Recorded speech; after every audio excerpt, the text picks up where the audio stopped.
Hey, everybody. Welcome back to Sunday Afternoon Smokes, your casual conversation podcast from the upstate of South Carolina. My name is Chris. I'm your host. I'm a realtor. I'm also the owner and operator of The Cigar Box, a mobile cigar bar that serves the upstate and beyond. Most conversations are enjoyed over a cigar while I interview the local entrepreneurs, business professionals, and entertainers that make the greater Greenville area one of the most popular places to live in the country. So I hope you get to sit back, light a cigar, and enjoy the show. Today, I am sitting down with Paul and Leslie Barto. By the way, is there a hard T on that, Barto? There is. Okay, Yep. we can get it right here. I'm sitting with Paul and Leslie Barto, and I like to let my guests introduce themselves.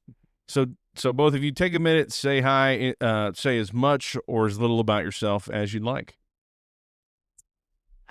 Thank you so much for having us today and the opportunity to share about Mamre Missions. Again, my name is Leslie, and my husband and I, we have two children, Levi and Scarlett. We've been married about 12 years, and we are relatively new to the upstate. We moved here 4 years ago from Richmond, Virginia, and have really made Greenville our home and have enjoyed raising our children here. They were pretty young when we moved here, so this is really about all they know. When we moved here, I was a stay-at-home mom. We decided to homeschool our son for kindergarten, first and second. And so he is now in traditional school. But that was a real privilege to be able to be front row seat to his education, especially during COVID. And that was a pretty stressful time for everyone. So through that situation, it kind of led me, with the Lord's guidance for sure, to starting a nonprofit in the upstate. Mm-hmm. Awesome. Yeah. And, my role in that nonprofit is really just to support Leslie, watching our kids when we have events and helping to support in various ways. And again, this is Paul Barto. A little bit more about me, I guess. I'm originally from upstate New York. Don't hold that against me, please. And I work in global marketing for a laboratory diagnostic company. And Leslie and I met when we were both living in Charlotte, North Carolina. So we've been up and down the East Coast. Mm-hmm. Sweet. Mm-hmm. All right. Well, look, normally we'd be smoking cigars today, but sadly the weather is poor. It's getting better, but everything's wet outside. So we are recording in the lovely Sunday Afternoon Smokes podcast studio, meaning my kitchen table. And although, Paul, I was curious due to previous conversation if you were going to be able to handle a cigar at 10 in the morning. I think if it was light enough, I probably could with a cup of coffee. But that's I'm not sure I'm not quite that hardcore. No, that's fine. And we won't spend a whole lot of time on cigars this morning, but it is Sunday Afternoon Smoke, so we got to have some cigar talk in there. So from what I understand, you are a very occasional cigar smoker. Is that fair? I think that's a fair statement. End up having probably one every couple of years kind of thing. Oh, really? That's seldom. Yeah. It's been, there was a while where I smoked them more frequently. I think where I live in proximity to my brother probably has a lot to do with that. Yeah. He's a big cigar aficionado. But yeah, I think as I've gotten older, it's just something that hasn't been in my life as much, but I do enjoy it. Yeah. Your brother lives local? He lives in Charlotte. Oh, okay. Okay. What does he do? Works. Real close brotherhood there. Yeah. No, He's he a works. project manager for. I think it's like finance and global compliance, but it's like financial compliance. Sure. But it's Halyard. They're a pool. Okay. Yeah. So I think I answered probably my own question here. I was going to say, or you already answered it, just, by the context clues. I was going to ask you, like, are you so occasional that it's just you may pick up one here and there, or if you actually kept a few at home? So no. More the former. Yeah, maybe pick up, or you're at an event, somebody hands you one, and something exactly. kind of like That's that. So, do you ever smoke with your husband? Ooh, once or I twice. think I was gonna say. I think. Yeah, I can remember when we were dating, maybe once or twice. Yeah, just That's how she won me over. hey, when a woman shows up with cigars or will smoke with you, my wife on occasion would smoke with me, but she prefers like the sweeter things, like one that's like chocolate or cappuccino cigar, Mm. that's infused, and they're really good. I mean, don't I'm not the kind of guy that's snobbish about it. Treat, especially if it's men, like treat a dude that wants to smoke a vanilla or a hazelnut or whatever kind of cigar, treat him like he's a lesser cigar smoker. I think that's stupid. My opinion on most things in life is just that, well, I mean, if you enjoy it, then do it. Yeah. On most things, not all things. As long as they're legal, Yeah. and moral. How about that? Yeah.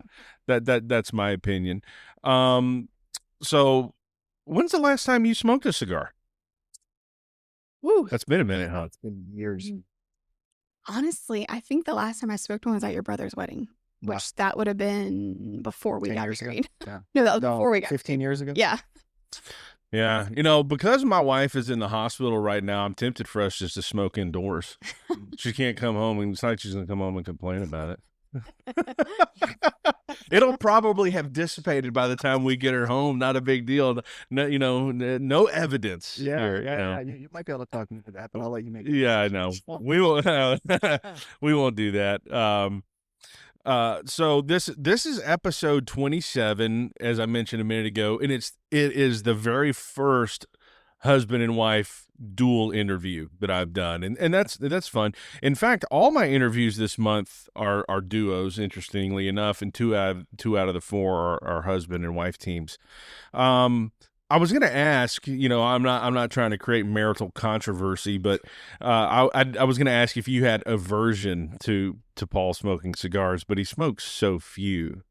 And actually, I love the way they smell. Okay, I do. So, no. I think like your wife. I think if it was indoors, that's a problem. I'd be like, I don't know about this. But in general, like out and about, like I said, for social, I think they smell amazing. Nice. Yeah, my wife, she likes my cigar business, but it's not her, but she tolerates my cigar smoking. You know what I mean? Mm-hmm. It's not her favorite thing in the world that I do. And of course, with my mustache and beard, the smoke tends to linger, so it's usually the rule is have a cigar, shower before bed. That's the general. It's not. It's a specific rule that I follow 95% of the time. So, but she, she tolerates the smoking. I'm probably a 3 to 4 cigars a week kind of guy, but I'm not a every other day ish. But so I always ask, like, how for cigar smokers, how they got into the world of cigars. Mm-hmm. Like, do you remember your first one? I don't, but I would say that it was very influenced by my older brother. Yeah. Just his proclivity to enjoy a good cigar. And then I think he brought me along a little bit. It's probably like because it's your brother, then it was probably, if I had to guess, it's probably like a cigar lounge or a back porch thing. Yeah, or just for him golf. Yeah, there you go. Yeah. A lot of people, if they're not cigar smokers, for those special occasions, they will. Like if they're at a wedding, or if they're all, like you said, this wouldn't be a special occasion, but the guys are all on the golf course, and we're going to do one for the first time. But golf and cigars are great. Golf, cigars, and fishing are good. Although, I mean, I'm a little biased. I think cigars are good anytime. But I would like to smoke a cigar while I fish, but that's a two-handed job. You know what I mean? And then you've got the cigar in your mouth and the smoke in your eyes, and it can be kind of difficult. But I'd be willing to give it a shot. Do you fish? Occasionally. I'm more of a hunter than a fisherman.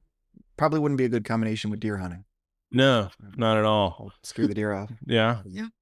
Did you bag anything this last winter? I didn't. I didn't go out very often. The year before, I got 2. But this past year, I did not. Unfortunately.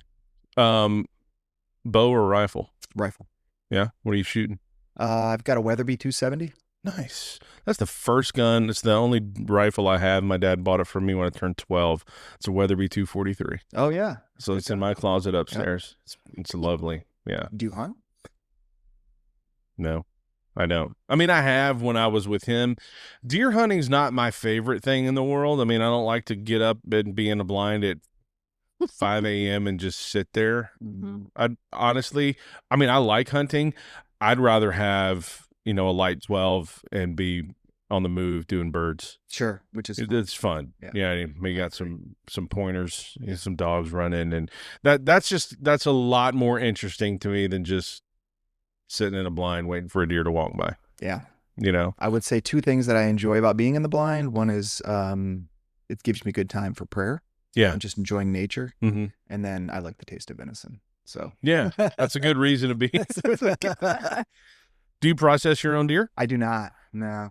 No? I take it to a processor for $100. It's done, and I don't have to worry about it. That's it? It's just That's not bad.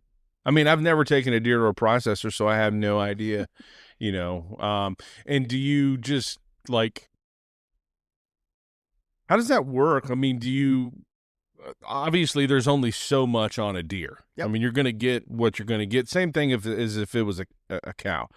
But do you get to tell them I want X amount of this and that and the other? So, and depending on where you go, it's usually, almost like you're ordering off a menu kind of thing. I mean, it's, pretty buttoned up shop, and they'll give you clear options of what you want and, sauce it. What have you? Ground venison. That's what Just ground. It's our go-to. Ground, yeah. Yeah, venison burgers. That's right. Spaghetti makes great venison and tacos. Taco. You beat me to it. It as well. Yeah, what's not to like? I mean, a deer, provided you already have your gun and your ammo, but your hunting license and your deer tag, and then paying a processor to take care of that for, I don't know, what's the yield? I mean, obviously it varies depending on whether it's a buck or a doe and how big it is, but definitely depends on how big it is. But I mean, you can get 30 pounds plus of meat out of it. Yeah, and you bag a couple of deers in the winter. Deer. It's not plural, right? You bag a couple of deer in the winter, you've totally obliterated the price of ground beef at the store. Yep. Oh, yeah. By miles. Yeah, we have a deep freezer in that garage. Yeah. We store. Yeah, and it's good for you. I mean, venison is super lean. Obviously, you've got to mix some pork fat or some beef fat for the sausage. But yeah, I mean, it's a fantastic way to stock up the deep freezer. Yeah. Venison spaghetti. That sounds good. Gotta have you along for dinner, my man. Yeah, absolutely. Are you the kind of guy that has you got mounted deer heads in your house? No. I'm That's not as much I'm not in it for the sport as much as I mean, I enjoy that part of it, but it's there to feed your family. Yep. Yeah. Well, and in this part of the country, deer, people, if you aren't familiar, deer are a nuisance animal. They breed like crazy, and they will, if you don't have it, especially if you're in a rural place, but you can drive around the upstate and see deer during the winter without any issues. So, if you're a gardener and you're growing veg, they will eat it all. Yep. They will it's great to have deer as an opportunity to feed your family, but also, population control and all that good stuff. So, cool beans. Back to cigars for just a minute, from cigars to venison spaghetti. But you never know, man.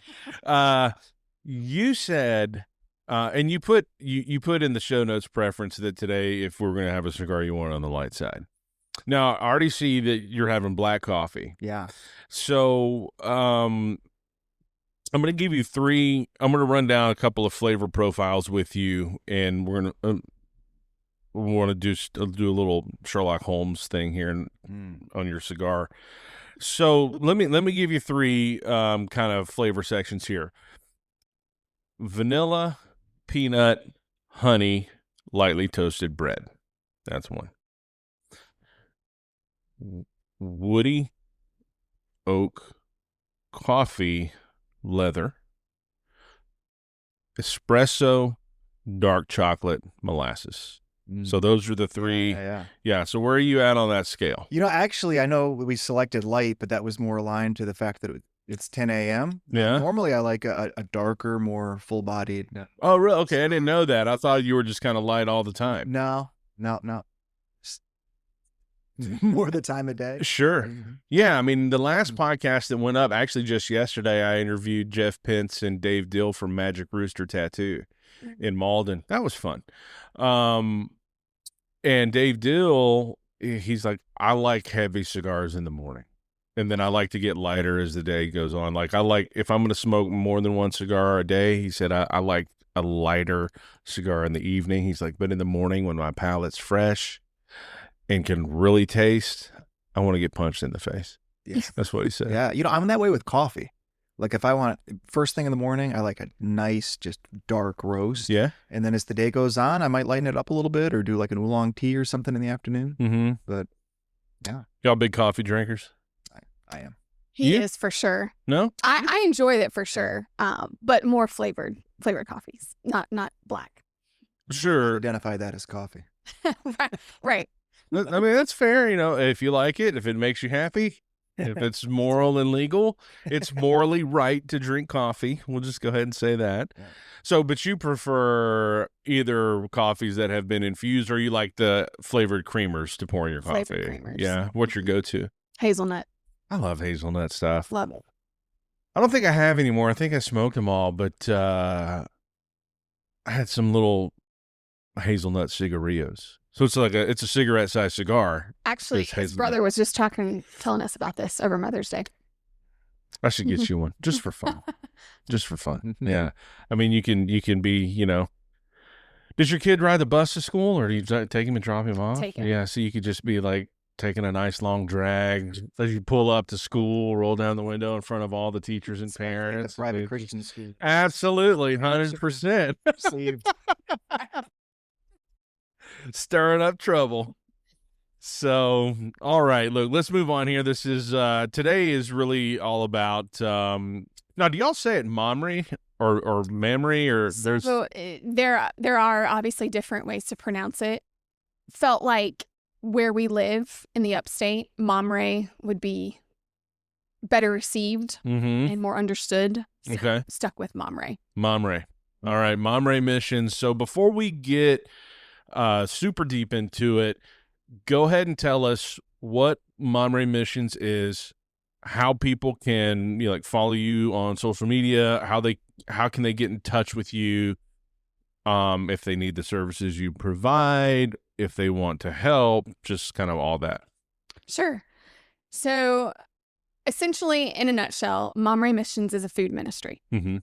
So I like to tell people, if I could sum it up in a sentence, is we're aiming to meet people where they are and lead them to the cross. And that's through love, hospitality, and service. We have two different programs, and I'll get into that. But in order to best reach us, we do have a Facebook page and Instagram. And that's just at Mamre Missions, MAMRE. And we also have a website, mamremissions.com, and there is a contact form on there where they can email me directly for any questions or volunteer. Most folks that we come in contact with are through word of mouth, just through different local churches and businesses in the area that have heard about what we're doing in the community and the resources we're providing. So that's really how I've been introduced to most people that serve with us. Okay.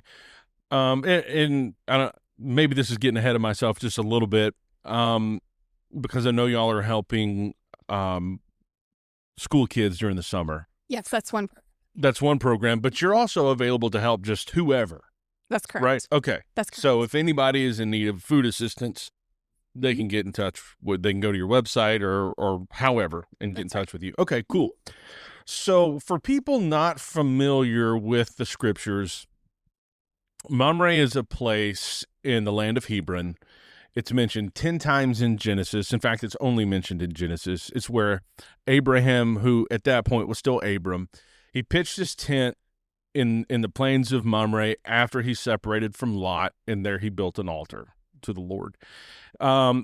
and a lot went on there, man. Like it's where he was there when he got news that Lot was taken captive. It was there when the Lord visited him and told him that him and Sarai were going to have a child in their old age. The Lord revealed to him there that he was going to destroy Sodom and Gomorrah. And it was there just on the outskirts of Mamre in the cave of the field of Machpelah is where he buried his wife Sarah. So it's a significant place, and I presume, I don't presume, I know for a fact because we've talked about this on a Friday morning, but you've kind of integrated that place into the name of the mission. Yeah, I mean, it's representative of a place of divine encounter, as you mentioned, about the Lord appearing to Abraham and Sarah, blessing and hospitality. So hospitality is my personal gift that the Lord has given me. So that is something that I am very keen on and sensitive to when we are ministering to people through this food ministry, is creating a warm and welcoming first impression.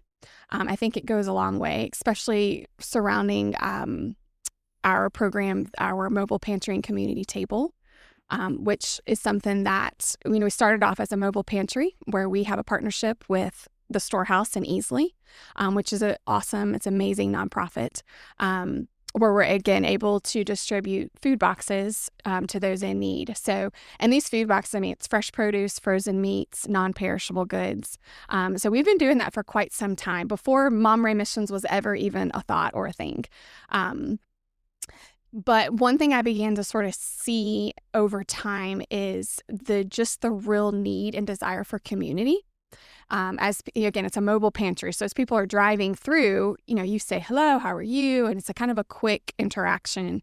But over time, those quick, correspondences ended up being a little bit longer and a little deeper of a conversation, where many times, folks will say, hey, will you pray with me over blank? So the community table kind of evolved out of all that. And it's been a real blessing to see the relationships. I feel like we're just now really beginning to see the fruits of that labor. But it just is a space that we created last fall, where it happens the same evening, the first Thursday of the month at Powdersville First Baptist in Easley, where as people come to pick up their food boxes, they have an opportunity to park and come inside. I like to do it outdoors if the weather's nice. But they have the opportunity to come inside for a complimentary hot meal that's provided by our volunteers, which I have an amazing group of volunteers. The ministry would not be where it is today without them. They are my village. Sure. So, but again, this space is very warm and inviting and welcoming. When they walk in the door, we have lights, we have, just the smell in general of a home cooked meal. Is there any venison in those boxes, man? Yeah.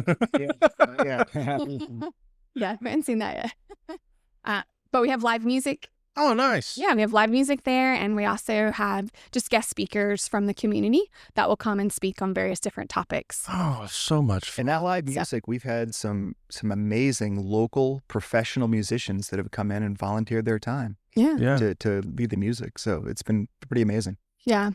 Again, it goes a long way when you walk into a place, and you have to keep in mind, those that we're serving. Mm-hmm. They may, have never stepped into a foot into a church before. Yeah. Or they may, be coming into with their own ideas of church, right? Big C church and what that looks like. So just creating a space where they feel comfortable and welcome is really important to me. Mm-hmm. And I think that it's proven to be successful in that we are seeing, return families that we've been serving since the beginning come back month after month. That's great. Well, and Mamre is not just about like divine encounter, like you talked about, but it's also like the name itself means just fatness and rich and wealth. Right, exactly. And so when Abraham went into the plains there, we're talking about a place that was lush and well watered and just was good for good for living. And so you're working to translate that name into action. Yeah, I could probably add a little color to the tie back to the Old Testament. So you're right. There were a lot of events that happened in that around the Oaks of Mamre. One of them is that's where Abraham has the covenant with God, and he's circumcised. And it says in Genesis that he's resting under a bush, having, I guess, healing from that. And that's when the visitors come. He thinks they're men when he sees them. They're actually angels of the Lord. And it says he runs, which, if you know anything about the Middle Eastern patriarchy, they don't do that. No. Especially in the state he was in, would not have been a comfortable thing to do. That's why it's such a big deal in the parable of the prodigal, when the father runs to the son. Exactly. Yeah. Exactly. And so he runs, and then it says that he has asked Sarah to take 3 seahs of flour to make bread. Yeah. So that's something like 50 to 60 pounds of flour is what 3 seahs is. It's about 18 to 20 pounds a piece. And so she makes bread for that. So there's this heavy emphasis on hospitality in the ancient Middle Eastern culture. And so you've got Abraham running, which is something he wouldn't do because he's trying to be hospitable to these men. There's a miracle that happens and that Sarah can make this much bread, but it shows just how they were trying to be overly hospitable to these men that actually turn out to be angels. Right. And so that's what big reason why we chose that name is it ties this divine interaction they have with the angels of the Lord that Abram and Sarai have to this overwhelming hospitality they're trying to show. No, that's fantastic. So you're, the guest speakers that come in, how do they come in and talk about whatever? Do y'all have something you want them to say, or is it? So I normally am kind of selective in terms of what I feel like the community is in need of. Yeah. So for example, this past spring, we had a gentleman from our community who's a financial planner advisor. Oh, nice. Come in and speak to those that were serving, and volunteers too. Volunteers, it's its own mission field as well. The Lord has definitely shown me that. So he came and he spoke on just budgeting, life skills, budgeting 101 sort of thing. Yeah. I had a lady in our community who has a real passion for nutrition and has a background in it as well. And so she came and spoke on how to read a food label, just things like that practical help to people. Right. Yeah. You've done a Bible study before. Absolutely. Yeah. So there was a speaker that spoke about her experience with substance abuse. Yes. Which unfortunately is also, it's a big deal. Big deal. Yeah, it's a big deal. I mean, I was a pastor for 12 years in Southern California. And so, seeing people go through difficult times and how they handle it, and then to have something like what you're offering, and then giving them not just, you're giving them a great environment. Here's a hot meal. Here's a bunch of people that are, they're not sticking out like a sore thumb because everybody that's coming here is in the same boat. You know what I mean? So everybody there can be compassionate towards everybody else that's there because they're all fighting the same fight. And you're giving them a hot meal, and you're giving them some nice music, and then you're giving them practical help, from the speaker. That's pretty awesome. I mean, I think it's great. So Leslie alluded to this, but it's been a witnessing, if you will, opportunity for the volunteers as well. And so we've heard multiple times over these community tables where people will say, well, which church is this affiliated with? And we'll be like, well, we've got this guy over here is a pastor at this church, and he's actually a pastor over here, and they go to this church, and kind of blows people's minds because like, well, there's 5 or 6 churches being represented here. And we're all coming together as with one, unified mission of what we're trying to do. And so it's beyond 1 or 2 small C churches. It's more just an example of the big C church coming. Yeah, I feel like that's the legacy that really Mamre is, in our community. So that's the mark you're putting on it. That's great. So I think what y'all are doing, as I already said, with your 501c3 is pretty great. But you alluded to it earlier, but walk us through really kind of the nuts and bolts about how this even came about. Like what made you two look around and say, this is a need in our community and we're going to do something about it? Because the age-old saying is everybody always says somebody should do something about that, and then nobody does. But y'all are seeing a gap that needs to be filled, and you're stepping in to fill it. Well, it's really interesting because my background is in healthcare. Mm-hmm. So never in my wildest dreams would I have thought that I would start a nonprofit, like at all, completely outside of my wheelhouse. So, and I try to make this as a very long story short, but you don't have to make it short. Okay. When we moved here from Richmond, Virginia, our children were young. I was homeschooling our son. We both have served in church in various different ways. I tended to lean towards kids ministry. Paul leaned towards music. And so with our children being young and us kind of really starting in a fresh location, we both felt compelled that we wanted to be able to serve together as a family. So we were kind of hanging our hats up with what we've always done, and we're sort of just praying and very open about, okay, Lord, like, what does that look like now that we are a family of 4? So we go to New Spring, Powdersville. That's where we go to church, and we approached our pastor there, Andrew Santel, and just expressed to him like, hey, like, we are new to the area and we want to get involved and we're ready to get plugged in.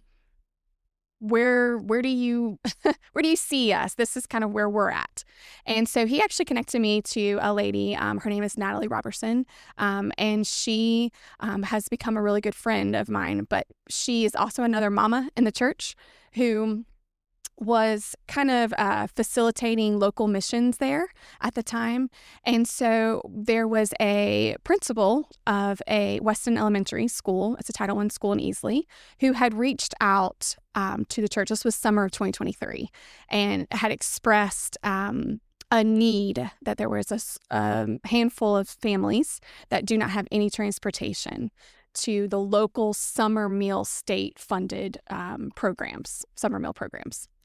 So Natalie and I kind of took it upon ourselves and sort of divided and conquered, where we sort of divided up, where I would package meals in our home with our 2 children on one day a week, and then she would kind of lead the troops on another day of the week, and we delivered meals throughout that summer. So that's really where it really all began. And again, little did I know that the Lord would lead me to really step out in faith and start something like this. So yeah. So unfortunately, Natalie had to step away, but I applied for a 501c3 and really felt called that this was an area in our community through that experience that summer, in building the relationships with those that we served. I saw firsthand not only the impact that we were able to have in the community just just a handful of families, and what it meant to them that we saw them and that they had value, but also too, like, the impact it had on our family. That's, again, I mean, going back to 2023, I was just serving.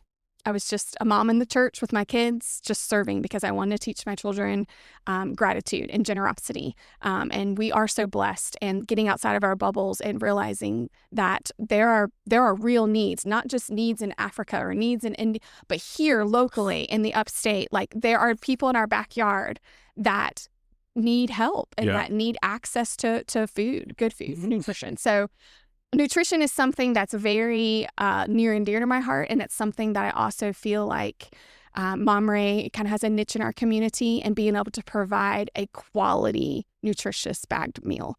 So that's very important, and that's something that since 2023, last summer we focused our attention on the Palmetto schools of the Williamson, South Carolina area. So Palmetto Elementary, Middle, High, Cedar Grove, I'm missing one there. It'll come to me. But they're elementary feeder schools, basically, that feed into the Palmetto system. So I found there to be the greatest need when I spoke to Anderson District 1 local school leadership and counselors, that was definitely an area that could use attention and focus on. So being that, we're officially, our 1-year anniversary is coming up in June, where we're officially a 501c3. Okay. So starting off, I didn't want to bite off more than I could chew, especially with a young family. So that's where we focus our attention. And it was, again, very well received. We served 850 meals last summer to about 100 children per week is what it kind of ended up being. We did every Friday morning. We would assemble out of New Spring, Powdersville, and then I had volunteers head out different routes to deliver these meals. So we deliver them directly to the doorsteps of these children in need, families. Take that, Uber Eats. Yeah, it's, and it's so neat to see. You start off the summer, and again, we're here on the heels about to kick off our second summer doing this. Yeah. And this summer, we're slated to serve over 1,600 meals because we've opened it up to Anderson District 1 schools, so to all the schools within Anderson 1. And that's really, again, thanks to the volunteers, thanks for churches and businesses coming alongside of this ministry, and also greatly towards, I think I mentioned to you in our kind of pre-interview session, but Marvin's Produce out of Simpsonville. It's a local produce company.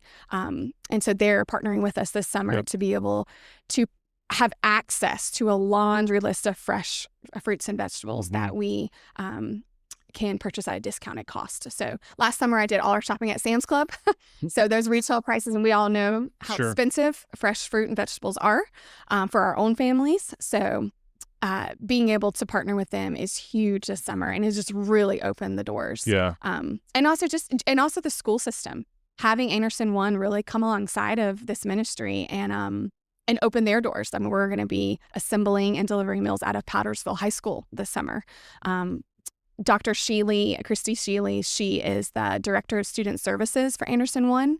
And so she has been an amazing contact, and I've really enjoyed getting to know her, and has really come alongside the ministry in big ways. She was able to secure a grant, pretty generous grant through Bosch, to provide a community garden at Palmetto High School, where we're building raised beds and planting vegetables, where FFA students, the Future Farmers of America students, and Mr. McCannon there, who leads that effort, again, where we're able to teach, educate young farmers, young kids, the importance of fresh produce and growing and what the nutritional benefits of that, but at the same time, it benefiting our ministry and being able to supply and provide that to students and families that, may not have access to fresh produce during the summer months when they're not in school. So Leslie mentioned that first summer and handing out those meals, and just wanted to share a story of that first summer. So, the way that we do the delivery is we have separate routes, and then we've got teams that go and deliver, and they say, these are your houses along your route that you're responsible for.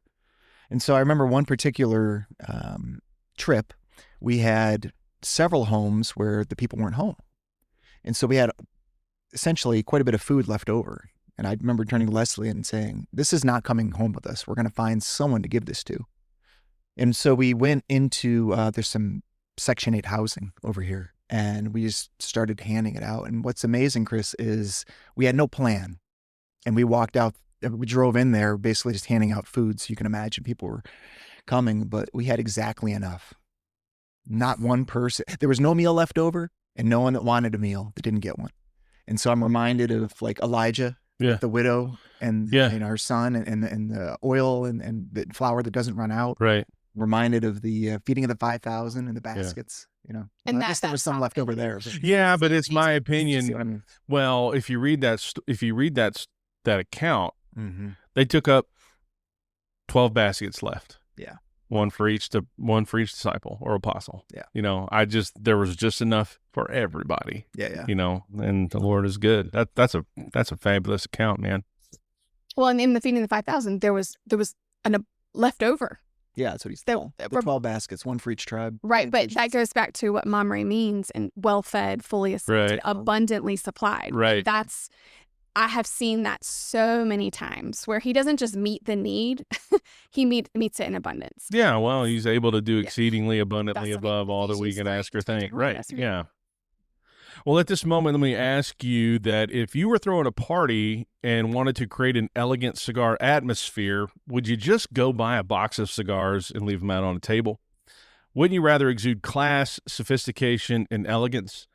Since you're craving that unique cigar experience, let the cigar box bring cigar elegance to you. Arriving in a classy, custom-built teardrop trailer that actually functions as a rolling humidor, we offer a curated selection of premium cigars in a sophisticated ambiance, all delivered to your location. Whether it's a private party, corporate event, or just a gathering of friends, we will take your event from great to memorable. Book your mobile cigar bar experience today. Simply visit mobileCigarBox.com, fill out the booking inquiry form, and I'll be in touch with you as soon as possible. On a separate note, if you have not heard about the GoFundMe that I have set up to help with my wife's medical recovery, and you would be inclined to help us out, simply visit GoFundMe and search for Support Jennifer Stewart's Medical Recovery. The link will be posted here in the show notes, and it's also in my bio on my social media profiles, and I really appreciate it. Back to Mamre. So I was going to ask you how old is Mamre, but you said you're getting ready to celebrate 1 year as a 501c3. That's right. And any organization of any kind has at minimum 3 elements to it, but maybe more.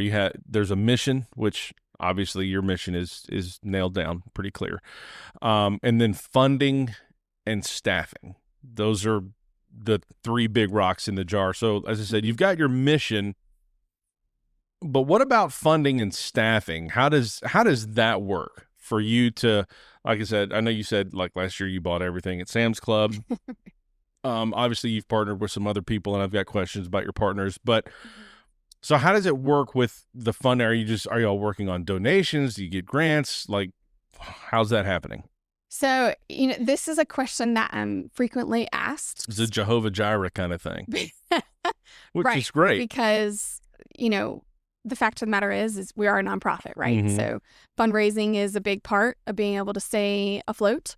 And honestly, Chris, like we just did or are in the process of a t-shirt fundraiser.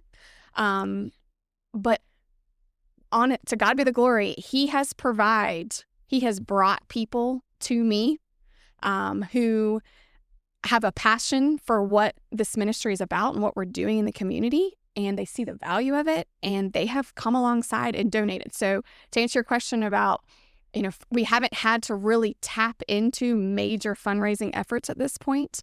For example, I had just recently been asked to speak at Powdersville Easley Business Chamber of Commerce, and the council stated that they have a charity golf tournament that they do in early, I think it's September, October timeframe.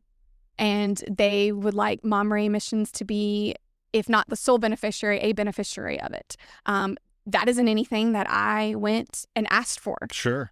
It's just, and things like that happen all the time. So there very well may be a time, and I'm sure there will be, where we will have to really kick in the fundraising. But at this time, the Lord has generously supplied exactly what's needed and more so. So our t-shirt fundraiser is something that I really started this fundraiser because wanting to be able to really beef up the nutritional side of the bag lunch. And again, like I mentioned, fruits and vegetables, they are pricey, they are expensive.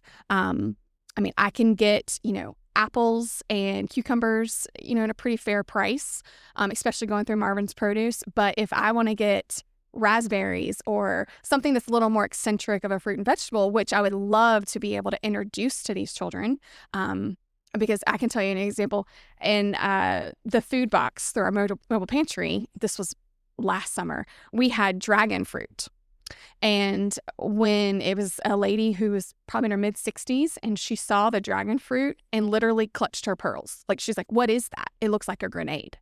And so, yeah. And so I had to explain, like, no, this is actually a fruit. I I've never seen that before. I don't think, and she was almost intimidated by it. Sure. And so again, my wheels are turning because I'm like, wow, okay, so there's really an opportunity to educate, right? And to be able to say like, hey, like this is not scary. This is actually really good. Do we eat dragon fruit every day? No, we don't. Mm-hmm. But I know what it is, you're right, and I've tasted it.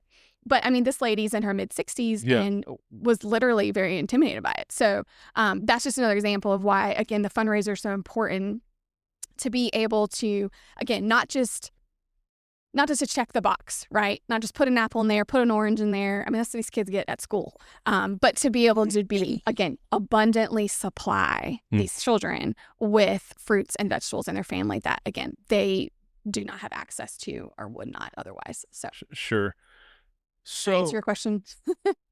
yeah. Okay. I mean, the question was about funding and staffing, and obviously just a lot of volunteers, people giving their time That's right. and their resources to come and. One interesting thing too is we polled the kids at, say, Anderson District 1 to see what they would like in the lunches. And, if you ask my kids, they're going to tell you pizza and pretzels, ice cream. Can you get that in there? Yeah, sure. Right? Yeah. But these kids were like oranges, cucumbers. Cucumbers was like number one on the list. It was like an exotic food or something. Yeah, what Paul's referring to is that last spring, I was invited to Palmetto Elementary. The school counselor there is amazing.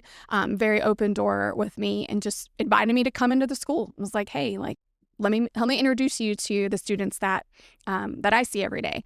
And so these children, there was probably, it looked like 2 combined classes. There was probably 50 plus children in the room. And that's what Paul's referring to is I just asked the children, like, what's your favorite school lunch? Again, these kids are, it's 100% free and reduced lunch school.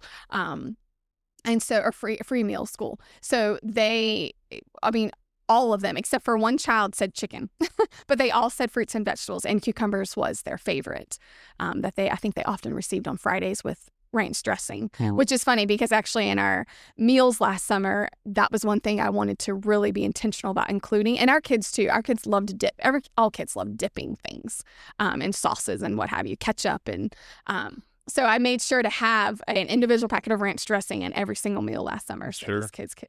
So how many meals are they getting in a box? Like, is it just for one day or like? So the mobile pantry is food boxes. Okay, that's one program. The summer meal program is a Ziplocked bagged lunch.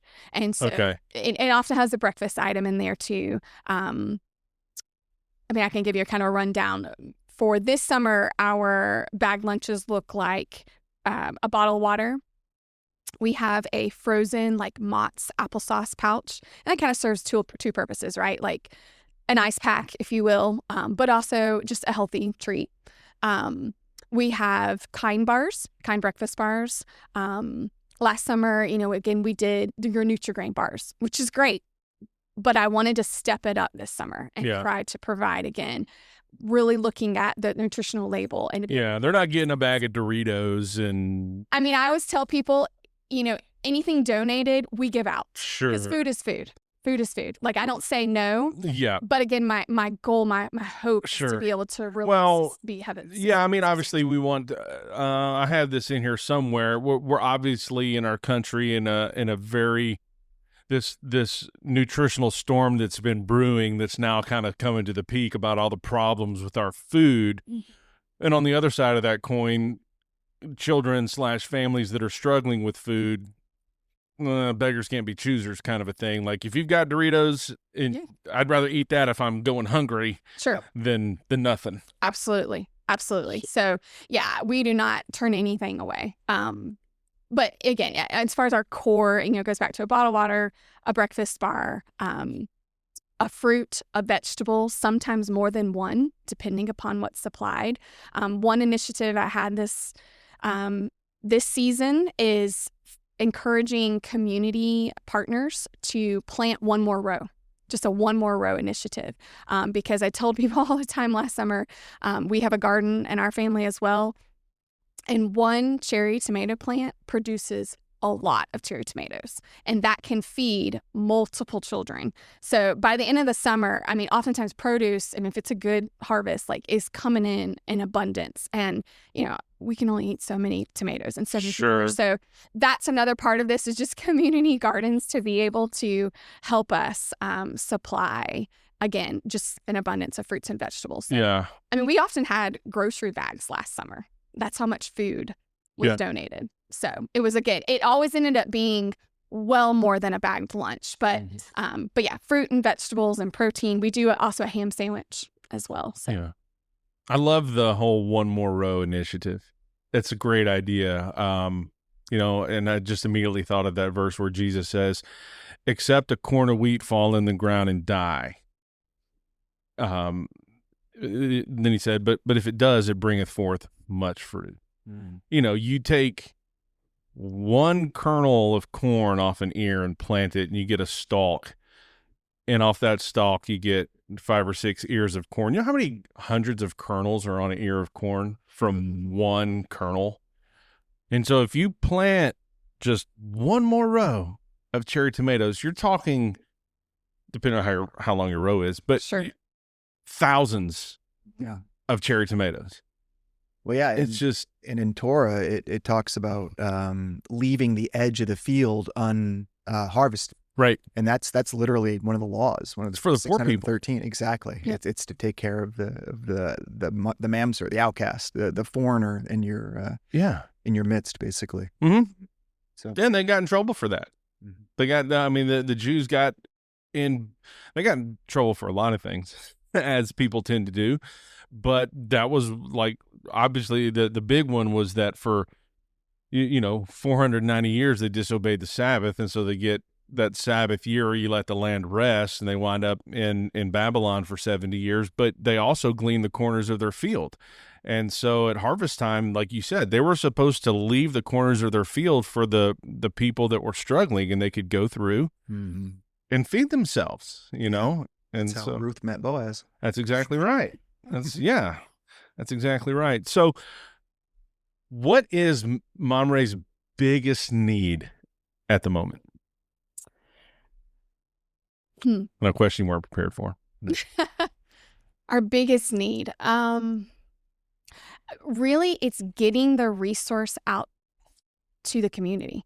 I mean, we are still a relatively new nonprofit in the area. We don't have a huge following on Facebook, and we all know that's oftentimes social media is really the way to get information out quickly to the masses. When you say getting the resource of the community, you're talking about just the word out, awareness that Mamre exists. That's right. Okay, that's right.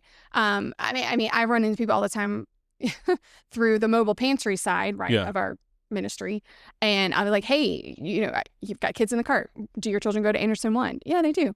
Have you heard about Mamre Missions? Have you heard about our summer meal program? No, I haven't heard anything about that. So just that awareness and getting the resource out, because people don't know about it, they can't get helped, right? So that's a real need. And Anderson 1 has done, again, we're still very much new, right, in the community, but they've done a great job this year in terms of helping push that information out to the community. But that's a big need. Yeah.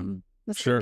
Well, hopefully this podcast will help a little bit. And, whenever it goes live next Sunday or this coming Sunday, I know y'all do everything you can to create exposure, but I'll send you the show link and y'all can share it wherever you want, and I'll share it, and we can send it to whomever, and just help do what we can do to spread the word. And obviously this is a mission that will never be completely filled. I mean, Jesus said that the poor you have with you always. This is a mission that will never be completely filled until, the glorious hereafter that's promised. But so what are some of the obstacles that you face to reaching a level? And obviously this is very early because we're about 1 year in. What are some of the obstacles you face to reaching a level where you would be, that you would be satisfied with in the here and now?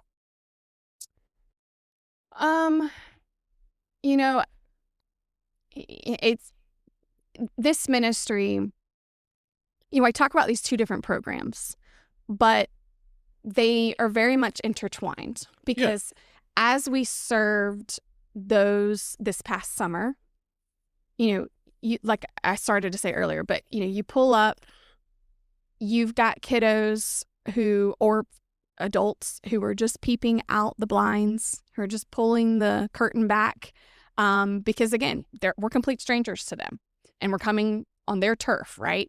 So we would just say, hey, we're Mamre Missions. Your family signed up for a bag lunch this summer. We're going to leave it right here. And I mean, within 2 or 3 Fridays, the kids are meeting our vehicles in the parking lot. They're excited to see us. And again, building those relationships. And as that kind of continues throughout the summer, one thing we haven't touched on yet is the spiritual nourishment side. So we talked about physical a lot so far, but the spiritual component is huge because, as I said in the very beginning, if I could sum up Mamre Missions in a sentence, it would be to meet people where they are. And obviously, as far as our summer meal program, we are physically doing that, meeting them where they are, and we're leading them to the cross. And so that part of it, that spiritual nourishment part is really key. And one way we're doing that this summer is it's called Superhero Fuel for Superhero Faith. That is our theme for our summer meal program. And being able to share who Jesus is to these kids in a way they understand. So to try to answer your question, the obstacle is for people to recognize that, like, we genuinely care. Like, we see you, we want to come alongside of you more than just here's a box of food or here's a bagged lunch. But like, I see you as a person, and you're welcome to the table. Like, come sit with me. Like, you belong here. So I think that is something that I pray that this ministry will continue to grow, and that folks will, when they hear of Mamre Missions and hear of what we're doing, that they will think, oh, they're not just here because, oh, poor us, but no, they see me. They see who I am. They see my struggles. They care. They want to get to know me as a person. Well, that's a big deal. Look, I for those of us listening who are Christians and understand the gospel, you're doing two things at once. You're providing meals to struggling children and families, but you're also, like you just mentioned, you're trying to get the love of the gospel to them, but you're doing it in a way, in my opinion, that is in accordance with, if you read the gospel accounts in the book of Acts, it's in alignment with how they often practiced. And look, I don't have anything against people on the street handing out, gospel literature and trying to share the gospel with people that way. I've done that. But if you look at what Jesus did, he met a need, then he presented himself. He healed a blind man, a sick woman, an invalid, a whatever, and then he shared that he was the Son of God. Proverbs 18:16, the first part of that verse says that a man's gift maketh room for him. And nobody likes to be cold called, right? But people are much more inclined to listen to you if they know you actually care. Right. Like what you're saying, that it's not just the, oh, poor us, this lady's, but she's caring and she's taking the time to, and that care, I mean, it takes time and effort and resources. And so you're really, I mean, for whatever my opinion matters, I just think y'all are going about it a really great way. Yeah. Well, one thing I encourage, like, my volunteers is, as I mentioned, because the volunteer side of this is its own mission field, okay? And one thing I encourage them when they volunteer to serve at the community table, because we are all intertwined. You, me, we're all sitting at a big table together. And one thing I share with them is, I had heard through actually a pastor through our church, is the acronym of BLESS, to be a blessing, okay? So obviously that's part of what I had talked about earlier about just in general what Mamre is all representative of, but to begin with prayer, to listen to care, to eat together, to serve and love, and to share your story. So that's BLESS, think of that acronym. So that is something that, and it's so funny, is you'll have a volunteer say, I'm really introverted. I just put me in the kitchen. And I'm like, okay, that's fine. We'll put you in the kitchen, and they'll serve in the kitchen. And then, in time, like, well, come sit with me at the table. Come eat dinner with me. And just like a family style meal. Mm-hmm. And, it's getting outside of our comfort zones, right? Because you talked about Jesus, like, he loved so radically. He loved so radically. I think about the woman at the well, she was a complete outcast to society. He as a male approaching her, at the well, and just what, his disciples are like, Jesus, wait, do you know who this, like, and that's what I want to try to, remember to, like, just in general for myself when I'm serving, is how can I be like Jesus? How can I meet this person where they are? How can I listen to them as if the only person sitting at the table right now? And I think when we be so intentional, that there's the beauty of the gospel can actually be shared in time, right? And it's not on our time, it's on his time. So, and that's always, that's my prayer every single time we have our community table, is I'm like, Lord, you have brought these families, these folks, these individuals to the table, not me, not our volunteers. You're the one who's brought them here. And the same with those that we're going to serve over the summer. You've brought these families to this ministry. You know them all by name. You know exactly their heart, their needs, their pains, their hurts.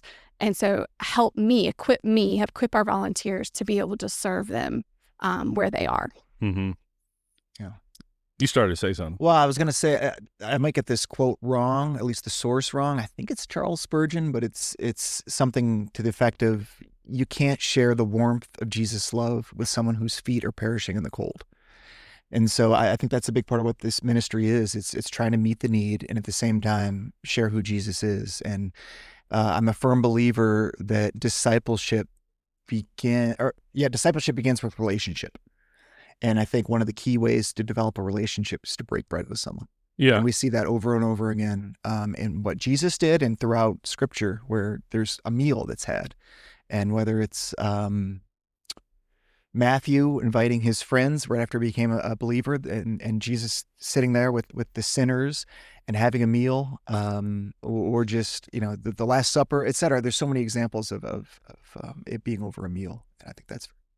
Yeah. Well, I had a mentor, their names are Ross and Debbie Cook, and they're mentors to both Paul and I, but who I met years ago. And he really coined that phrase of meet people where they are and lead them to the cross. And it has stuck with me. And I felt like they actually opened their home to me.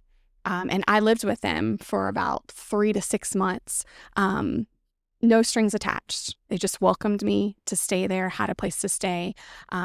Here I am, a young adult trying to make it in this world. Mm-hmm. But when he said that to me, like I said, it really stuck with me. And they were the gospel to me, in many ways.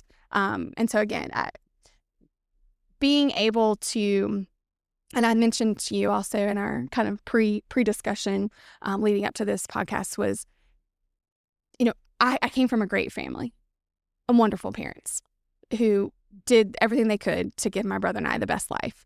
But one thing I think that, was really lacking in our family dynamic is getting outside of ourselves and serving. And what does that look like? And being generous with what the Lord has given us, because it came from him. Everything has come from him. Mm-hmm. And so that, you talk about generational cycles, and that's kind of getting into another topic, but that is, that's something Paul and I both really, really felt the Lord ticking away at us and chiseling and just refining, hey, as you're walking closer with me, I'm going to reveal myself to you. And he has, and that area in particular has really, I felt like the light has just kind of shone, amplified. How can we be generous? How can we be generous with our resources, with our time? How can we show our children what generosity really looks like? The big Christian coin phrase of being the hands and feet of Jesus. What does that really look like? It's a pretty phrase. Right. It's a beautiful phrase, and it gets thrown out a lot. Oh, yeah. But what does that really look like? And it's uncomfortable. Being the hand, it's uncomfortable. It's awkward. It's It can be frightening. It can be scary. Well, hey, the hands and feet of Jesus were nailed. Right. It's just something worth remembering. Yeah. Yeah. You know, what you're saying and hearkening back to the Spurgeon quote just reminded me of what James wrote, that if a brother or sister be naked and destitute of daily food, and one of you say unto them, depart in peace, be ye warmed and filled, notwithstanding ye give them not those things which are needful to the body, what doth it profit?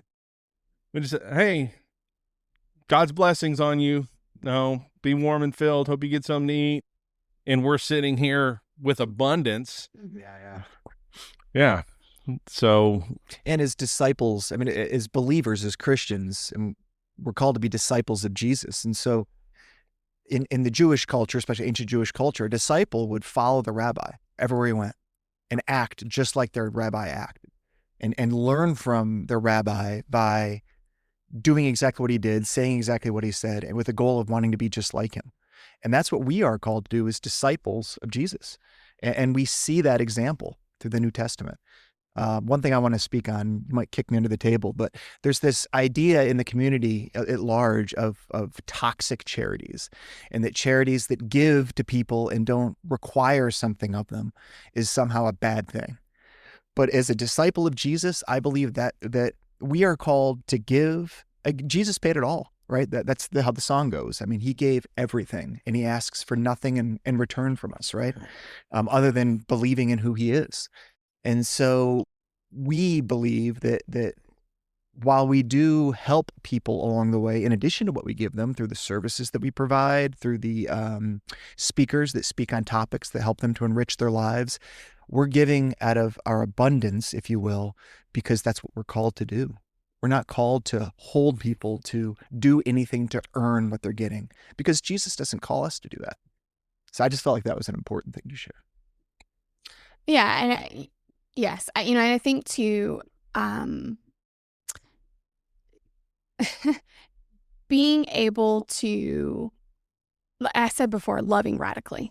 I mean, that's kind of what I think Paul's getting at is, how do we love others in a radical way? And, I think by not expecting something in return, we're loving them in a radical way, because that's what our society teaches, right? Like, well, hold on, nothing's free, right? Nothing's free. But there is a level of accountability to what we're doing, though. And I say that because, families, guardians, they are the ones that have to sign their children up for this program. Like, we're not just standing, we're not going door to door. Hey, do you need a bag lunch? Do you need a bag? I mean, there is a level of accountability there where they're having to say, hey, I could benefit from this resource. Yeah. I'm going to take the time to sign my child up for this. Right. Coming to the community table, they have to get there. They have to come. And we have folks come from Clemson. We have folks come from West Pelzer. I think that was the school that I had failed to mention earlier. West Pelzer. I mean, this is a school night. These are mamas, single mamas coming with their kiddos, driving, 30 minutes plus to get food. Mm-hmm. So there is a level of accountability. Sure. And I think that is important as well. But it's not. I mean, just to be able to show up or sign up your kid for this that's not a big ask, right? You know what I mean? You're not asking for, in agreement with what you were saying about how the Lord sacrificed everything for us and asked very little in return, simply to believe and follow. In the big scheme, it's very little.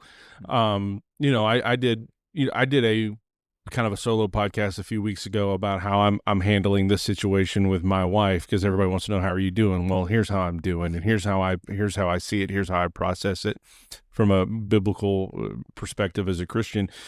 And about the promises you make to your husband or wife when you get married. Like my love and care for my wife has nothing to do with her physical condition. Yeah. Because if it is, then it's not love, that's transactions. And so as a husband or a wife in one to another, or as a parent to your child, you love and you love freely. And if it's not free, It's not love. Well, and we're called specifically as men in Ephesians 5 to love our wives the way Christ loved the church. Exactly. And how did he love the church? He went all the way to the cross. He showed us that there's no point beyond which love will not go. Right.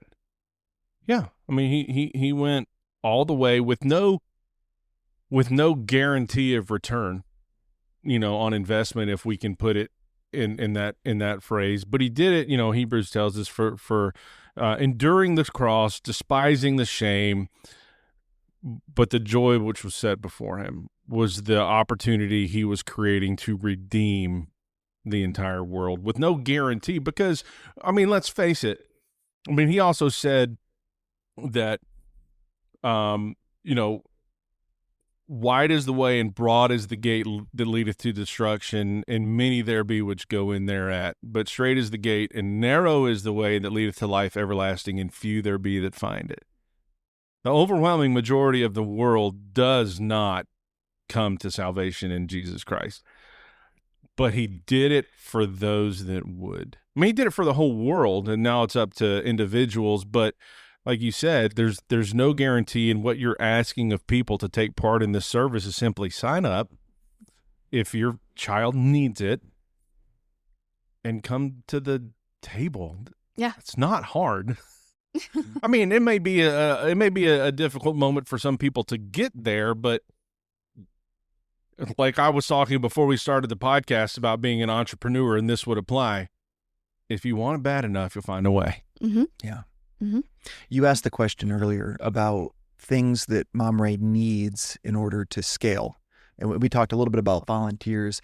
I would say, think about volunteers. There's those that come and help with assembly and delivery of meals. And those are something we definitely need. And we love those folks that step in to do that. For sure. But one of the things I see somewhat on the outside, because Leslie's more on the front lines of this, but is for folks to come in that really want to tackle a higher level, higher almost administrative function. And so to kind of clone Leslie, if you will. So those that can come in and help organize and take a bigger piece of the pie and really help. That's things that we're going to need to really be able to scale this. Yeah, you talked about staffing earlier. Mm-hmm. You hadn't really touched on it yet. It gets kind of get lost in fundraising for a second. But, as of right now, it's just all volunteer, including myself. Mm-hmm. But to Paul's point, this ministry is growing. I mean, we are doubling our size of who we're serving this summer.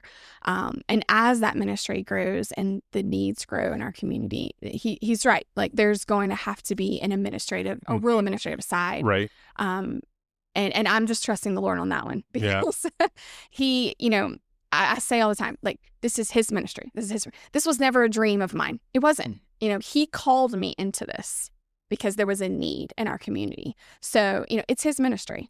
So again, I'm trusting that he will provide the people, and like he talks about, people with the passion behind it, to step into it. And that will help this further his kingdom. So be convicted by that, listen. Yeah. If there is somebody that's listening, and they have a great interest and a passion to come on board and help you, should they just go to the website and fill out a contact form or yes. what? Yeah. My email's on the website, and that's the best way to contact me. All right, listener, do your thing. All right. Are you looking to buy or sell a home in beautiful Greenville, South Carolina? Of course you are, because who isn't? South Carolina is the top destination for people moving in this country. They're coming in droves, and maybe you want to buy a home and grab the equity that will come over the next decade as the upstate explodes, or maybe you want to capitalize on the great need for housing and sell your home for top dollar. As a realtor with C. Dan Joyner and a member of Nexus Group, I'm here to help. It is my aim to get you the best deal in the shortest amount of time with the least amount of disruption to your personal life. I offer a personalized experience, paying great attention to your needs, a service-oriented mindset, expert market analysis, and proven results. From downtown condos to spacious family homes, I'll guide you every step of the way. Let my experience and the experience of Nexus Group work for you. You can call me today at 864-207-2316 or visit my website, Chris Strother. That's Strother, chrisstrother.cdanjoiner.com. I've said that a few times. Hopefully it comes off okay. We talked a little bit about how, obviously there's a massive spiritual aspect to this thing. As you just stated, this is God's ministry, not yours. You're just the steward of it.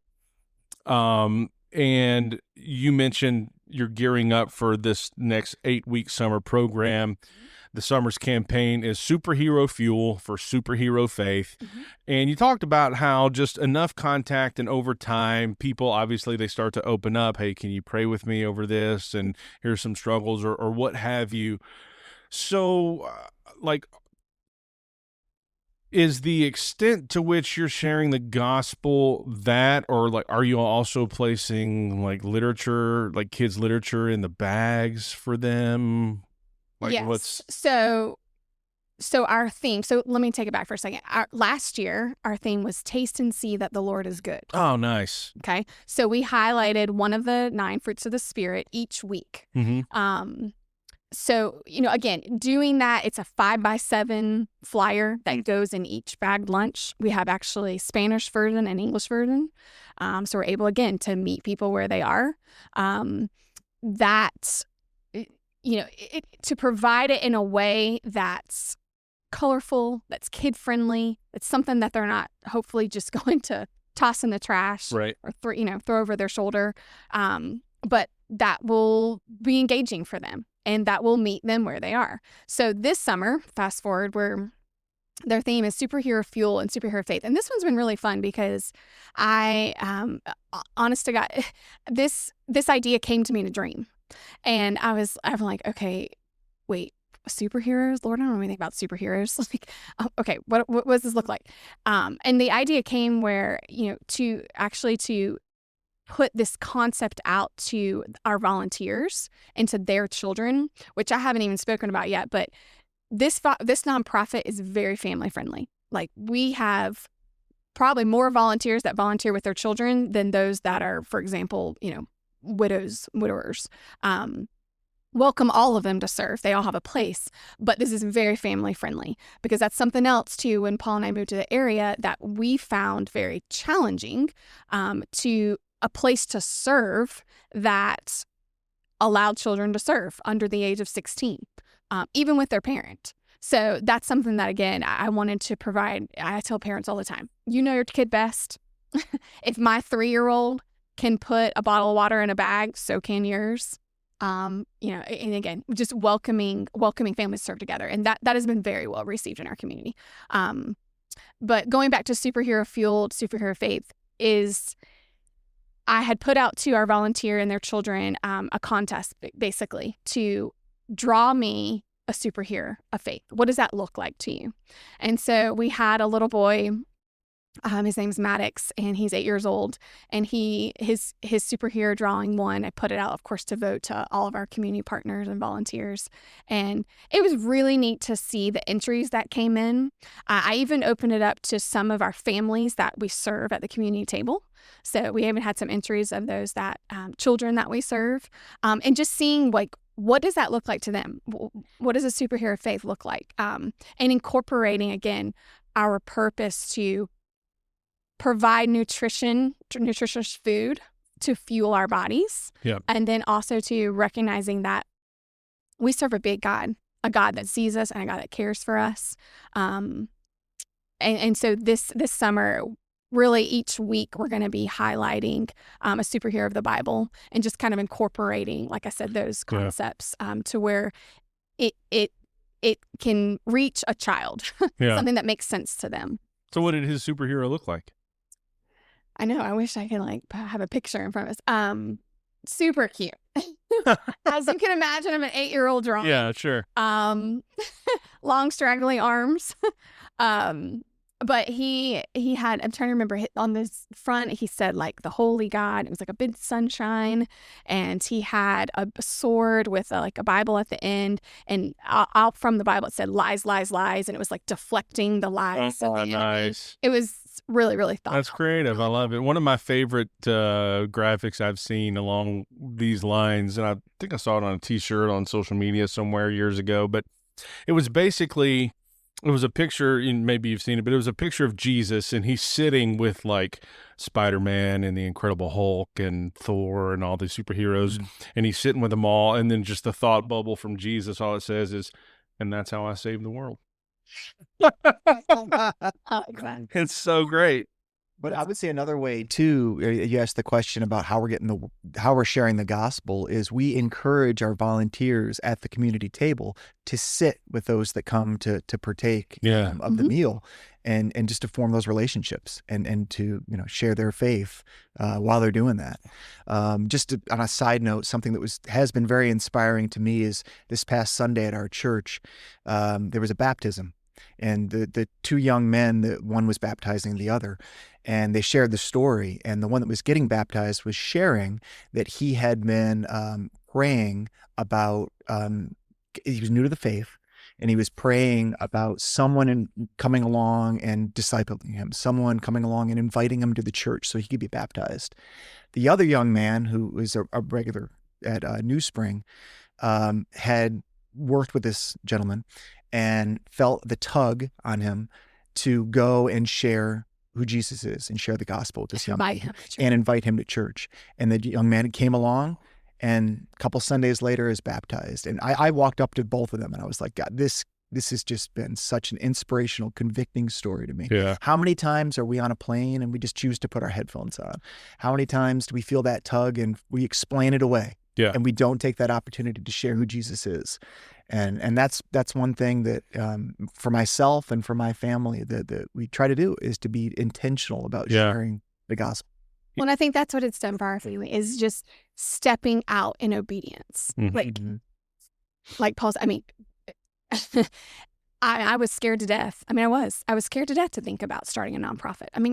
I'm a scientist by trade. I'm like, what am I doing? I'm like, Lord, like, you got the wrong person. Okay, Moses. Yeah. Yeah. Yeah. And so I'm like, okay, yes, Lord, I'll do it. But you're going to have to. I'm literally on my knees, hands open, and saying, you're going to have to walk me through each step. But Chris, he truly has. And just what it has, just a transformation in our family. I love being able to sit at our table, and this is a small thing, but all the mamas out there will get this. But, our son, who's 10 now, when 5 years ago he'd be like, I don't want to eat these green beans, like, broccoli gross, we have to have broccoli tonight, and now it's like he hears his little sister do that. But he'll say, no, Scarlett, no, like, we get to eat broccoli tonight. and that is not because of Paul and I, that's because of what this ministry has taught and what he's been able to see, what little people have. And being able to just, again, eyes wide. Yeah. And I can't wait to see what the Lord's going to do in our kids' lives. I know he has great plans for them. And I pray that this ministry will just only fuel their passions and the way the Lord will use them as their adults. So many of us are just so blessed, and we're divorced from hardship that you don't even give a thought to it. Yeah. You don't until you see it. Jeremiah in the days of the siege, it's one of the things he said in his Lamentations, just with all the carnage going on. He said, is it nothing to you, all ye that pass by? And so to have your children seeing firsthand, and then your son making that connection in his head that we get to have this is a blessing, and that there's kids out there that don't have. That's great. Our daughter, again, we started this, she was so young, and just turned 5. And for her birthday, she had gotten about $10 from grandparents. And I said, let's go put your money in your piggy bank. And she goes, no, Mommy, I'm going to give it to you. And I was like, oh, no, you go put it in your piggy bank. You keep it. This is yours. It was a gift to you. And she goes, no, I want you to go get fruit for the kids this summer. So, even at 5, like, I was like, oh, Lord. Tears fill my eyes just as a mom, because it's like, this is like a full-time job for me. And I am constantly trying to find those boundaries of, okay, time with family, when to hang it up. And entrepreneurial, I mean, you're on all the time, it feels like. You don't get to clock out at 5. No, you don't. And just again, and it's and I'm still learning. I have a lot to learn still, but just being able to try to set parameters around what we're doing. But when I saw that, even in the littlest one, I'm like, okay, God, you see me. Mm-hmm. You are in this. You're working in our family, and that's everything to me. So. Yeah. Have you had any obstacles with local government or other organizations, or has everything just been kind of smooth sailing? No, I mean, I think Paul kind of touched on toxic charity a little bit, because there's a big idea about enabling, right? Big idea of enabling out there, but in terms of like a real obstacle, no. Yeah, sure. Definitely. I mean, God forbid we enable people to get food. That's the important thing is allow room for the Holy Spirit. And I think part of that idea around enabling is that we have to hold people accountable. Well, that's really not our job. That's the job of the Holy Spirit. Yeah. Right? We need to allow space for the Holy Spirit to work. And so if we meet that need and we're sharing the gospel, we have to trust that the Holy Spirit's going to come in and change that person's heart. Mm-hmm. Absolutely. So how did you get hooked up with Marvin's Produce?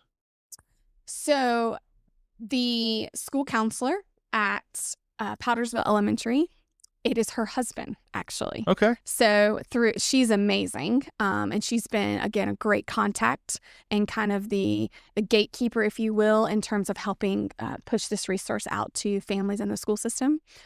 So anyways, I love how the Lord works, because we're sitting there, and I recently really just met her this past late winter.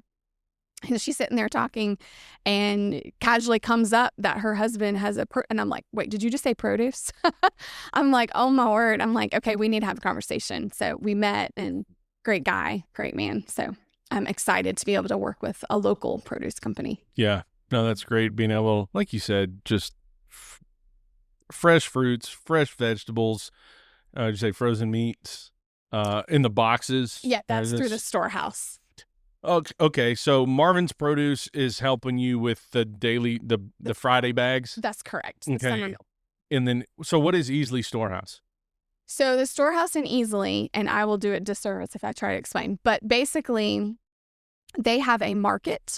And if you haven't been, I encourage you to go check it out. It's an incredible organization. Lisa Howard is the director over there, and she has been nothing but hospitable towards Mamre. In fact, they were a great help in being able to provide some local or fresh produce last summer. But it's a large warehouse. I think they actually operate out of the old Bartow right here in Easley, right next to 5 Point Church. Okay. But it's a distribution site, right, where they have their, like I said, their market where folks can come in from the community to shop. And there's some parameters wrapped around that. Sure. But also they have their mobile pantries where they have it on Saturdays. So we, kind of a symbiotic relationship, if you will, we're able to get their program out to the community on the Powdersville side. Is they're real focused on Pickens County, mm-hmm. So getting these food boxes and this access to those in the Powdersville and again Williamston area. Right. So this is mainly a summer program. Do y'all step in on like the several weeks that are out between semesters at Christmas time? We did actually this past Christmas. I think we served 350 kiddos. That was a real big effort. And again, we have just some really great partnerships with churches in the community. Cornerstone Methodist Church is one, mm-hmm. Who have really come alongside of the ministry and in big ways in terms of volunteer side. I'm thankful for their passion for the ministry. There's several individuals there in leadership who really helped with it. Even Hurricane Helene. Oh yeah, that was another effort that we had in terms of meeting a need that mm-hmm. came up. I can't speak highly enough about the churches in our community. Sure, we live in a great great area. So what do you do? What do you do with Mamre during the school year? Since you're not, you're providing food during the summer, but what's happening when kids are in school? So that's really where, I mean, as of right now, because of the infrastructure being what it is, I've actually kind of put the community table on hold while I am focused on the summer meal program. So as of yet, which I hope that as this ministry grows, that I will be able to operate both at the same time. But so you ask about what happens during the school year, that's where we focus our attention on the community table. Oh, I see. We do our mobile pantry year round. But the community table is something, again, it's still relatively new. We did it over the fall and we did it in the spring. But I just don't have the bandwidth to do both at the same time right now. I hear you. So. I hear you. So we're hitting the pause button on the community table during summer. That's correct. And then we'll spark up again in the fall. That's correct. And I'm excited for the fall because I have no doubt as we've opened up the summer meal program and again, just further getting the resource out to the community, the relationships that we'll be able to build over the Anderson One schools collectively as a whole. Yeah. And those folks being able to come to the community table. I can't wait to see what God has in store there because I can only see it growing. Yeah. So obviously, 5 years ago, this was not even on your radar. No, as you said, not at all. You're a scientist by trade, which we can get into in a minute. And the thought that Leslie Barto would start this 501c3 to help, families and kids with food during the summer was never even in your wildest dreams. Nope. But here you are. And obviously, where this is going to be 3 years from now is anybody's guess. But as a woman now running this mission,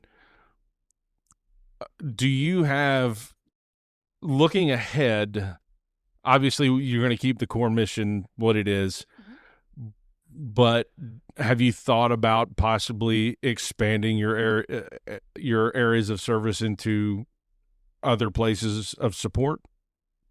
And I don't even know, honestly. I mean, it's kind of a nebulous question, but I don't know what that would look like. I'm just, what's the feel for the future? Yeah, that's a good question. I would love to be able to, again, to grow this ministry, to meet access. There's a lot of areas in our community that just do not have what they call food deserts, right? They do not have the access to healthy foods, or they have to drive, 25, 35, 40 minutes to the local, grocery store. So, I want to be respectful of some territories in our area in terms of what other nonprofits are doing. But I'd love to be able to expand this ministry into other areas outside of the Powdersville, Easley community. Mm-hmm. But we'll see. I mean, again, this is the Lord's ministry and I'm here for it, but I just, I'm at his leading what that looks like. One thing I have thought about too is just, we already have a great relationship with Anderson One, and I only foresee that growing. Being able to start a mentorship program with these children during the school year, because again, I think going back to meeting these kids where they are, that is something that I have heard from our counselors is a real need. Is just folks who care. Just folks who will see them. Some of these kids come from, some hard backgrounds, some family dynamics at home. So folks that value them as people and education in general, and being able to kind of come alongside in a mentor way. Because, I mean, we're already loving them, right, and meeting a physical need. And if we can kind of further pursue that during the school year. And I don't know what that looks like at this point. Sure. But I think there's opportunity there for mentorships for sure. Yeah. So I know that obviously the Mamre is your thing, and you're running a lot of it, and delegating what you can to volunteers. What support are you providing? Like, what role are you playing? I know you said you're it's mostly her thing, but obviously you're involved in several ways. Sure. I don't know if I'm better to answer that or if you are, but I'll take a shot. I think where I come in is certainly with volunteering, so helping out with delivering the meals and with the community table as well. Just if it's just simply watching the kids, so Leslie can do her thing during the community meal, or sitting down with folks and getting to know them and sharing the word, etc. But I think too, it's, I work in marketing. And so Leslie will come to me and say, hey, can you read over this email? Can you look at this? What do you think? And just doing that for a living, I think that probably adds a little bit of value too. Yeah, I'm sure it does. Yeah, I'm very thankful to have a partner who, like I said, I'm not paid. I'm volunteering my time too at this point. But so having a spouse, having a partner who also has a passion for our community and for, again, loving in a radical way and sacrificing our time and our resources as a family to be able to pour into those in need I wouldn't be able to do it without that support, or it would be extremely challenging. And again, we do have 2 young children. So Paul's a great support in being able to, like he said, that's a big thing, to be able to make sure our children are safe and are not climbing the walls in the building or falling off, the monkey bars at the church playground while I'm serving at the community table or speaking to someone new who comes in. So that's huge. That's huge. And just having a prayer partner, someone to help pray over the ministry. And, there's always, I was just sharing this with someone recently about, disunity in the body is a real thing. Like, I don't think I realized until really jumping headfirst into ministry, the enemy works hard to distract and to cause disunity within the body. And, there's no secret. Being able to cross denominational lines to be able to serve as local, like the Big C church within our community, is huge. And is not heard of. That's very uncommon. So being able to, here in the Bible Belt, be able to have Cornerstone Methodist Church and New Spring Powdersville, and Powdersville First Baptist, Connection Fellowship. Those are just a few of our church partners. But being able to see, this is for the kingdom. This is kingdom work. Yeah. This isn't representative of this church, that church, or denomination. No. Like, we're here because we love the Lord and we see our purpose, our what He's called us to do. So, and I kind of got off the tangent there, but no, it's fine. I think, I think, having a partner who sees that, who gets that also is it's helping the church fulfill a mission. Let's face it, Jesus created the church, but He didn't create all the denominations we have today. Right. And we can all have our theological debates about ad nauseum, whatever. But I get it. You and I, as human beings, we are all limited by physics. We can't be in more than one place at a time. And so we have, this local church here, this church there, that church there. But there's one mystical body. There's just one. There's one church as far as God sees it. And this is a worthy cause and a worthy ministry that all of these churches can say, yeah, I'm for that.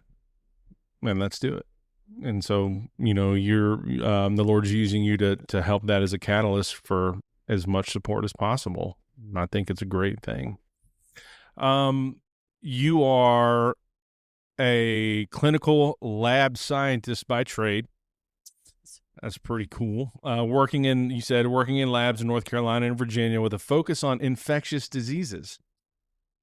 Also really cool. You don't meet many of those. This is my first time to meet a person like you. And so you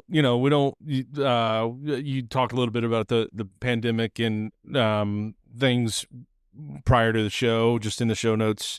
We can if you want to, but like COVID was a bad year for everybody. It was rough. It was rough, man. I had a really, that was a bad year for me, just personally, and then with everything else. But that's okay. But you said that just before you left the lab for maternity leave, that you were at the point where you're ready to hang it up to homeschool your son. However, you said that you also believe that's what you believe God wanted you to do, but you fought it hard. So was it resistance to homeschooling itself? Was it that you really loved your job? Was it you were career oriented and wanted to climb the ladder? Like, what was the resistance? A little of all the above. Yeah. I mean, you go to school and you study hard, and I loved what I did. I loved the work that I did. I think I was definitely, experiencing some burnout for sure. I mean, it was about 14 years. But I think similar to stepping into Mamre a little bit, I'm like, Lord, I can't do this. Like, I'm not a teacher. I went into healthcare. Like, I don't have an education major. Like, what do you mean I'm supposed to homeschool my kiddo? And then little did we realize what COVID was going to do and what that pandemic was going to mean, especially for those starting school. And again, we have a son. And so when I was hearing talk of tablets and doing school from home and sitting in front of it, and I'm thinking, my kiddo at 5 years old, you want this child to sit and learn how to read in front of a tablet? With us and our conviction, we're like, no way. This is not going to set him up for a great foundation of learning. And again, the Lord had already been kind of like some knocking, and I'm like, no. I can't do this. There's no way. There's no way. You chose the wrong person. And it's just kind of funny, even saying that out loud to you, because I remember having those same kind of thoughts and feelings, even when going into this Mamre Missions, setting up this nonprofit. Is you want me to do this? Oh, I don't know about this, Lord. I should have learned, right, the first time. Sure. But I mean, isn't that what we do though? That's what we do, really. If it's outside of anything we've ever thought life was going to look like, it's scary. It's hard to take that leap of faith. But it was able, by being obedient. And again, COVID was a real catalyst. I can't say, to be honest, I can't say that we would have gone the direction of homeschooling if COVID hadn't happened. I don't know. Maybe I would have, maybe we wouldn't have. I'm not sure.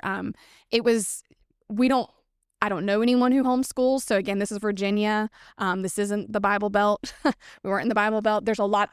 Homeschool presence is very strong down here in Green area. Yeah, it is. In Virginia, not as so much.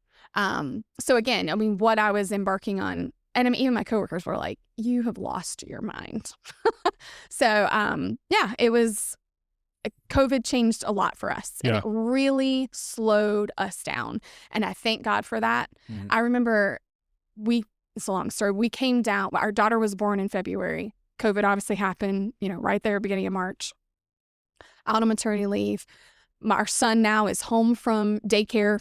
He was in there full time. And so here we are in this 2,000 square foot home. We're kind of looking at each other. Paul's now working from home. And I've got this infant, and I got this rambunctious 5-year-old boy. And this was quite strict in Virginia in terms of where we were allowed to go, what we were allowed to do. And we had, a quarter of an acre at best lot. And so trying to make sure that we stayed on the sidewalk on this side, and, and kind of, how do you tell this to a 5-year-old boy? All that combination. Yeah. We hit kind of a low, and I was like, I can't, I need to get out of here. So we actually came down to South Carolina. Paul's parents live in the Campobello Landrum area. Beautiful area of the upstate. And they have acres of land. Yeah, they have acres of land. Our son was able to ride the ATV, to get out, to play, to explore, as if he had no concept. He could get up to full speed before he had to stop, Yeah. And even just having, my mother-in-law is so hands-on and just a great help. And even just having her, help with Scarlett, our little one at the time. And we gardened. We came with a suitcase, and all we lived in with a suitcase. You did all the things you should be able to do. It was amazing. And it really slowed us down. Yeah. And In a good way. In a very Sure. good way. In a very good way. And so I'm thankful for it now. It's and I understand, like, when God asks you to do something outside of your comfort zone, and that's where things, you start pumping the brakes, because I don't know this, I'm not comfortable with this. The fear of the unknown, of course, is scary. You want to stay with what you know. I mean, that's how we're wired. Right. That's how we're programmed. Or even if God wants you to do something inside of what you know, or at least what you think you know, and that, like, there's that passage that when Jesus is with the disciples, and I think it's after his resurrection, and they go out and they fish all night, they catch nothing, and this is what they do. They're fishermen by trade. Maybe it's not after his resurrection, I can't recall, but that's and he tells to Peter, he's like, all right, let your net down for a draught. And he's like, Lord, we've fished all the night, we've taken nothing. I'm a professional fisherman. Okay, I know what I'm doing. Nevertheless, at thy word, I will let down the net. Mm-hmm. Yep. And so we just, with our self-doubt, either self-doubt or doubt of the Lord that he knows what he's doing, we can just totally hamstring the whole process. Mm-hmm. And it's just easiest. I think, Peter eventually got there. You just have to get to that place where, like, okay, Lord, because you said so, I'll do it, which is where he got. Mm-hmm. And then, well, and it increases our faith too. Yeah. Like he uses these situations, these opportunities to, if we, I was talking to my mom about this recently. I'm like, how many times if we say no, or like I said, we make excuses not to do something. Man, if we had an hourglass, we could see what could have that looked like. Yeah. If we had just said yes, where would we be right now? What would that look like? Yeah. And, and I don't want to live that way. I want to be obedient. If I feel the call, I want to say, okay, God, I am scared out of my boots right now, but I've seen your faithfulness. I've seen your goodness. I know you are able. I know you're all sovereign. Okay, yes, Lord, you got this. And I know you'll equip me. And he has. Oh, he has. And sometimes we don't know on that first step. There's almost a logic in not saying yes too quickly, right? I mean, Jesus even talks about that. He said, you've got one person who it says no. The Father calls them to do something. One says no and then does it. The other one says yes and then doesn't do it. Which one was faithful, right? And it's the one that said no, but then eventually does it. And so sometimes, when we're faced with those situations, our first reaction is no. But, as long as we're prayerfully considering that, and if we are truly called, we act on it, that's, Jesus says that's the one that's faithful. Right. Yeah. Not the one that says yes too quickly and then it's like, oh no, Yeah. The one who, but he changed his attitude and went and did what he was supposed to do, went and did what he was told to do.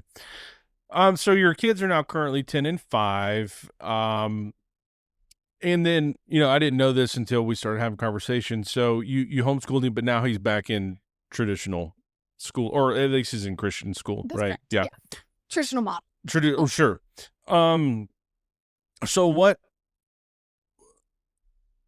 from, we want to give him a good foundation and a good start, so we're going to do the homeschool, and then what, like, transpired, and of course, feel free to just pass on this, because it's not my business, but I'm just curious, why you stopped the homeschool and went into the Christian school. Yeah, so once we hit second grade, I feel like our son, oftentimes I would find him at the window, staring out, waiting for the neighbors to come out to get their trash cans from the street or get in their cars or, move about their life. Both our kids are very extroverted, very people-oriented. And so there was something about the second grade year where I began to really see, I don't know this is the best fit for him anymore. Mm-hmm. It felt safe to keep doing it. And he did very well. I mean, he learned a lot, even going into, again, this traditional model, hitting third grade. As a mom, again, not having an education background, I was kind of like, okay, Lord, I pray that you equipped me to teach him everything he needed to know. And he abundantly did, of Yeah. course, because that's who he is.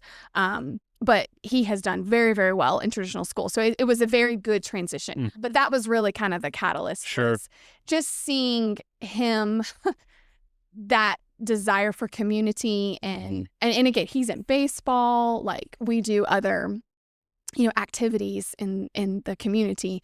But just homeschooling, I think he needed a little bit more. Yeah. Yeah, and he was in co-ops. And Yeah, we did co-ops. That's right. Which is big down here. And I think, too, this isn't getting too personal, it also, for Leslie, it became hard to define her role as a mother versus her role as a teacher. And so Levi being so extroverted and, having that built up, there's a little bit of butting of heads too. And it was causing some tension, quite frankly, in the family. And I think that for us, because of a lot of the reasons that Leslie just pointed out, it felt like the right step to explore the options. And he has been thriving. Good. In the new environment. Yeah, well, look, homeschool's not for everybody. And I'll say this because my former spouse and I, we homeschooled our kids from the time they started school until we left California in 2019 and moved to South Carolina. And as a parent, you have to judge, number one, am I capable of doing this, right? Number two, like you said, is this the best fit for my children? And it became abundantly clear to me that we were not capable of giving them the education that they really needed. And there's, as you said, I mean, in California, it's a lot different than it is here, which was probably a lot different, like you said, in Virginia than it is here, one of the attitude towards homeschooling. Mm-hmm. We were part of a small church. We didn't have all the co-ops and the nature schools and everything else that they have around here. So socializing your children is important to a degree, and you can do that with summer sports or whatever. But I have seen firsthand, quite a few homeschoolers who they get into their mid to late teen years and they're socially awkward people. And I didn't want that for my children, that was important. And so now they're in public school, and that's the route we had to go. I didn't have the finances to put them into like a Christian school. And so, I mean,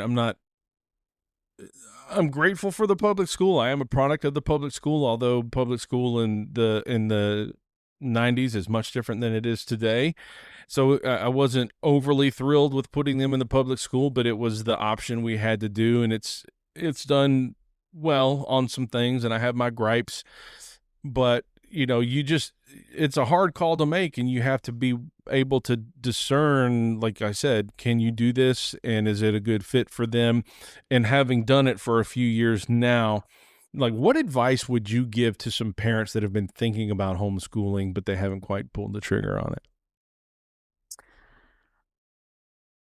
I think homeschooling it's a beautiful thing. I genuinely believe that. I think that there's a lot to be said for being able to cater your child's education to the style in which they learn. Mm-hmm. I think that's,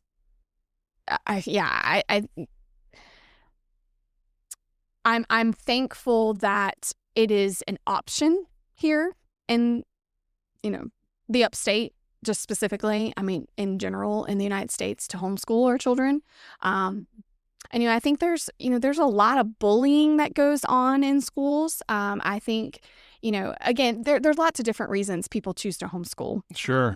But I have nothing but admiration for it personally. Like I said, I'm thankful that we had the opportunity to homeschool our son, and I do think that it was, it's so neat to be able to, like I said, have a front row seat to seeing those light bulbs go off, and to be able to pour into, because I know my son better than anybody does, right? Like I know, a school teacher who has a classroom of 20 plus children, she does her very best, mm-hmm. or he does their very best. But at the end of the day, there's no way for them to individualize, a child's education the way that a parent can, or even a close relative. It doesn't always have to be a parent that homeschools. So I think I think there's a place for it for sure. And I definitely would say, explore it. There are a lot of different resources these days. Like you mentioned, all these different co-ops in nature, and there's lots of different models, homeschooling models, just like there's lots of different curriculums out there. Mm-hmm. So I think do your homework and, really visit some co-ops. I definitely very highly recommend co-ops. I think that's a great way, just even for mom or dad, to have that support group. But it's a great way too for the children to be in a community together. Yep. Well, I just think parents should remember that no matter how your child is educated, whether it's homeschool or public school, at the end of the day, that child's education is your responsibility. Yep.